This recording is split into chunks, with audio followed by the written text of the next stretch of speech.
하나님의 말씀은 출애굽기 14장 21절에서 25절입니다.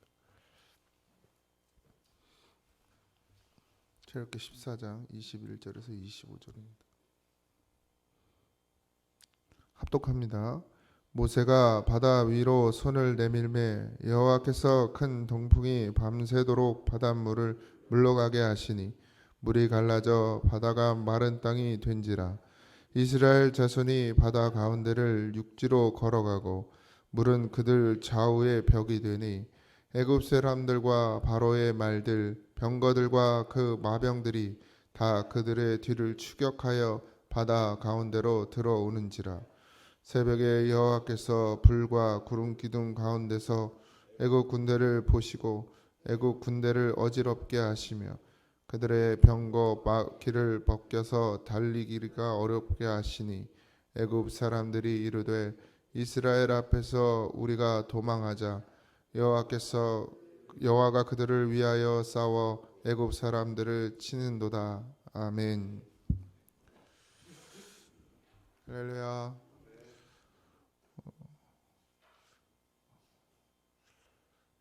모세가 바다 위로 손을 내밀다고 이렇게 표현되어 있죠. 이건 분명 하나님께서 우리가 어제 본 것처럼 말씀해 주신 대로 모세는 행동을 합니다. 바다 위로 손을 내밀어라. 그럼 갈라질 것 같아요?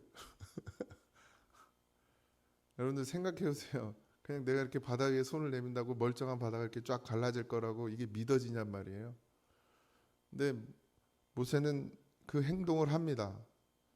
우리가 사실은 뭐 고민이 있고 뭐 어려움을 당하고 환란이 오고 눈앞에 정말 감당하기 힘든 숙제가 생기면 문제가 생기면 하나님 앞에 기도하잖아요.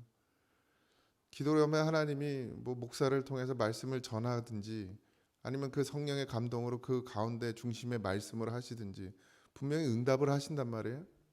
근데 우리는 내가 듣고 싶은 소리를 듣고 싶은 거예요. 아니 그런다고 되나요? 이렇게 생각하기가 쉽죠.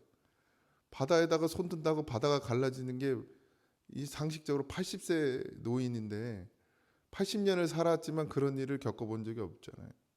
근데 이제 10가지 재앙들을 통해서 하나님이 이런 역사를 하시고 하나님 이런 분이시라는 걸 모세도 그때서야 아는 거지 사실. 모세가 뭐 하나님하고 같이 한 적이 없어요. 40년은 애굽 땅에서 그 왕궁에서 살았고 40년은 광야에서 그냥 아무 소망 없이 살았단 말이에요. 하나님 나타난 적이 없어요. 근데 갑자기 나타나가지고 애굽으로 끌고 가서 그 모든 걸 보여주신 건 모세도 그때가 처음이었죠.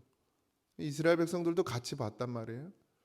근데 그 말씀에 순종할 수 있는 그 믿음은 아무나 갖질 못하더라는 거예요. 우리는 자꾸 우리의 생각대로 뭐가 돼야 된다고 생각하지만 하나님은 때로는 말도 안 되는 길을 걸어가게 하시고 말도 안 되는 일을 우리에게 주시고 내가 도대체 뭘 잘못했길래 이런 일이 내게 생기나 싶은 생각이 들 정도로. 근데 하나님은 그래도 그걸 걸어가라는 거예요. 내 생각이 아니고 하나님 뜻이 그러니까 가라는 거죠. 근데 일은 누가 하세요? 그 바다를 가르신 분이 누구예요? 여호와 하나님이에요. 그 바다를 마르게 하시는 것도 하나님이죠. 동풍을 분단 말이에요. 그러니까 하나님이 직접 내려서 손으로 이렇게 가르시는 게 아니고 하나님께서 바람을 일으켜서 그 바다를 갈라지게 만들고 그 바다를 마르게 만드신단 말이에요. 그리고 여기 보면 이제 병거들의 바퀴가 빠지잖아요. 하나님 직접 빼지 않죠. 어떻게 해요? 뭐 어디에 걸려든지 어디에 빠지든지 그래서 빠지게 만드는 거예요. 그러니까 우리에게 일어나는 일들은 다 우리의 삶 속에서 나타나지 뭐 갑자기 어디서 뭐 하나님의 손이 나타나서 뭔가 일하는 게 아니고 내 삶 가운데 있는 밀접한 것들로 하나님이 일하시더라는 거죠. 만약에 진짜로 하늘에서 무슨 큰 손이 내려가지고 바다를 이렇게 쫙 갈랐다면 더 기가 막혔을 텐데 하나님 그런 일을 하시는 분이 아니죠. 그러니까 사람들은 뭐 자연적인 현상이지 우연의 일치겠지 이렇게 생각하지 이게 하나님이 하셨다 이런 믿음을 갖기가 어려운 거예요. 우리도 때로는 놓치죠. 쉽게 놓쳐요. 막 무슨 일이 생기면 뭐 급해서 차를 막 타고 가는데 신호가 계속 막혀. 다 하나님 뜻이 있는 거예요. 이렇게 생각하면 되는데 우린 그러지 않죠. 아이씨, 뭔 신호가 이렇게 더럽게도 기네. 이렇게 생각하기가 쉽단 말이에요. 저번에도 말씀드렸지만 새가 날아들어요 차에. 그래서 브레이크를 밟았다면 속도를 줄였어요. 앞에서 경운기가 나온 거예요. 그러니까 하나님의 손은 그렇게 작동하시는 것이지 진짜 하나님이 나타나서 우리의 삶을 막 하시진 않죠. 그러면 아마도 또 그 중에 개 중에 누구는 그랬을 거예요. 아, 바람이 진짜 저렇게 부니까 바다도 갈라지네 이렇게 생각하는 사람도 또 있을 거란 말이죠. 그러니까 이 믿음이라는 것은 내가 무엇을 바라보느냐의 차이가 있습니다.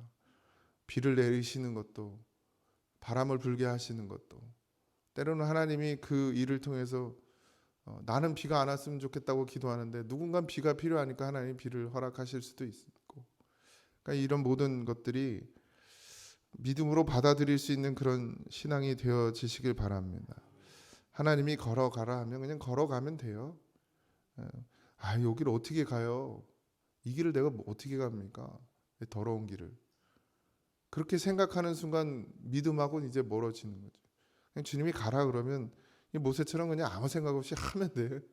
뭐 계산할 것도 없고 생각할 이치를 따질 것도 없고 사람의 뭐 그런 것도 따질 필요 없이 관계도 따질 필요 없이 그냥 주님이 가라 하면 그냥 가면 됩니다. 그러면 하나님이 다 역사하시더라는 거예요.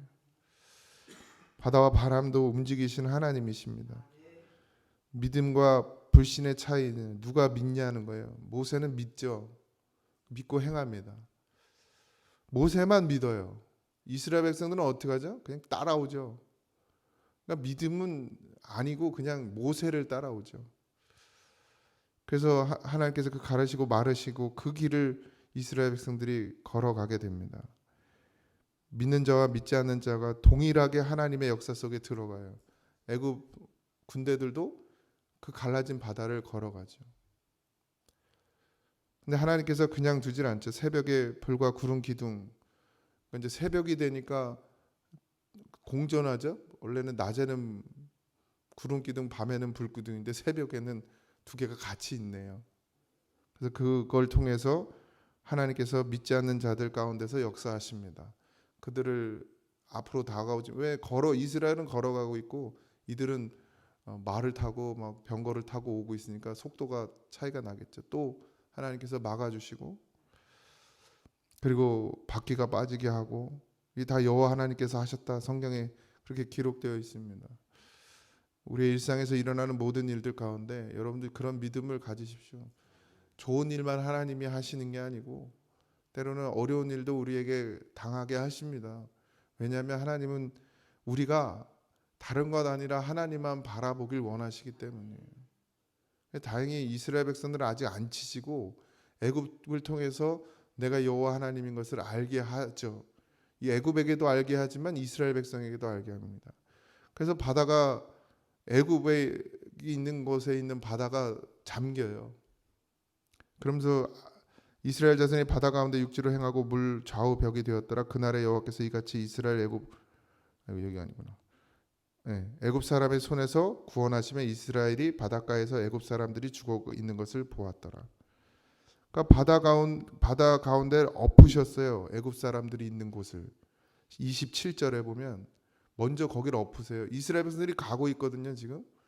그러니까 뭐 우리 영화에서 보면 이스라엘이 다 건넌 다음에 이렇게 바다를 확 엎잖아요. 근데 여기 성경에 보면 지금 같이 진행하고 있는 가운데 애굽이 있는 곳에 바다를 엎으시는 거예요. 그러니까 이제 벽이 뒤에도 생기는 거죠. 그리고 다 건너서 보니까 바다에 애굽 사람들이 죽어 있습니다. 이 모습을 보고 그 큰 능력을 보았으므로 백성이 여호와를 경외했다 이랬습니다.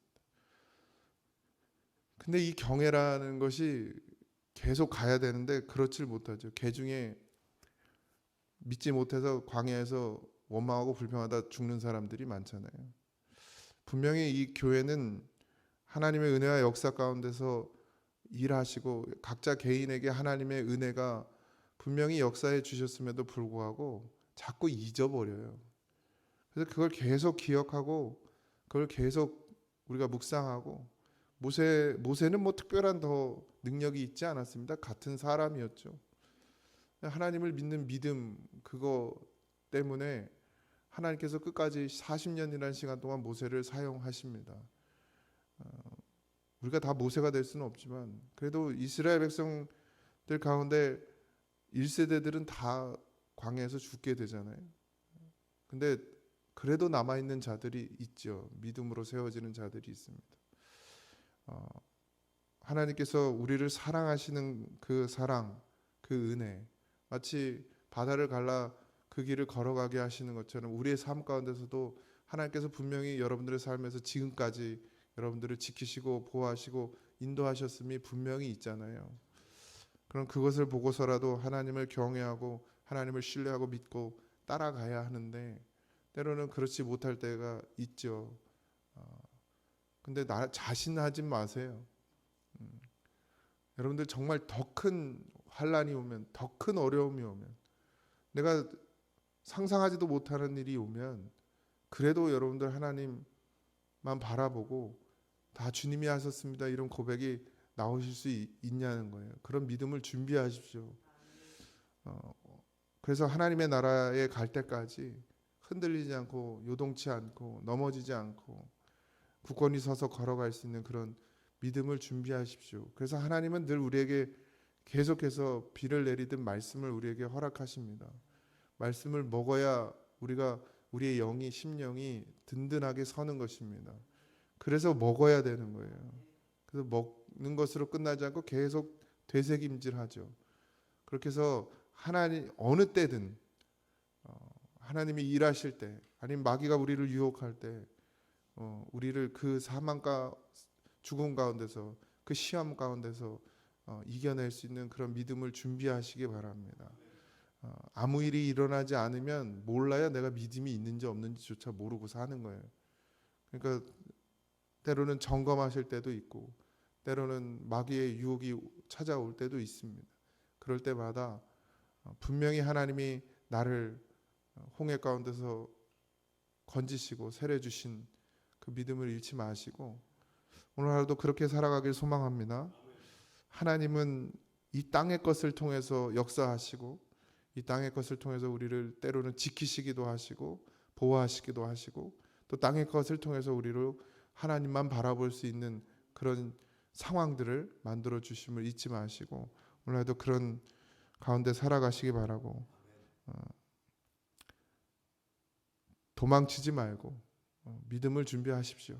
그리고 흔들리지 말고 하나님만 바라보시고 오직 예수님께서 십자가 지신 그 은혜 그것만을 생각하고 그렇게 오늘도 하루도 살아내기를 주님의 이름으로 축원드립니다. 기도하겠습니다. 하나님 우리의 믿음을 무엇으로 증명할 수 있습니까? 예배의 자리에 나오는 것, 하나님께 예물 드리는 것, 하나님께 봉사하고 헌신하는 것, 복음을 전하는 것, 이 모든 것들을 다 한다 해도 어느새 하나님을 원망하고 불평할 때가 옵니다. 그때에 하나님께 감사하고 그때에 하나님이 하셨음을 인정하고 그때 오직 믿음으로 서서 흔들리고 요동하지 아니하고 오직 여호와 하나님만을 바라며 살아가는 인생이 되어질 수 있도록 하나님 우리를 준비시켜 주시옵소서. 메마른 땅에 단비를 내리듯 그렇게 우리에게 성령의 단비를 허락해 주셨사오니 하나님 그 충만한 은혜를 저버리지 말게 하시고 풍성한 은혜 가운데 살게 하여 주시옵시고 아버지 오직 예수로만 충만한 우리의 삶이 되게 하여 주시옵소서. 모든 것 감사합니다. 예수님의 이름으로 기도하옵나이다. 아멘. 하늘에 계신 우리 아버지여 이름이 거룩히 여김을 받으시오며 나라의 임하옵시며 뜻이 하늘에서 이루어진 것 같이 땅에서 이루어지이다. 오늘날 우리에게 일용할 양식을 주옵시고 우리가 우리에게 죄진 자를 사하여 준 것 같이 우리 죄를 사하여 주옵시고 우리를 시험에 들게 하지 마옵시고 다만 악에서 구하옵소서. 등의 나라와 권세와 영광이 아버지께 영원히 있사옵나이다. 아멘.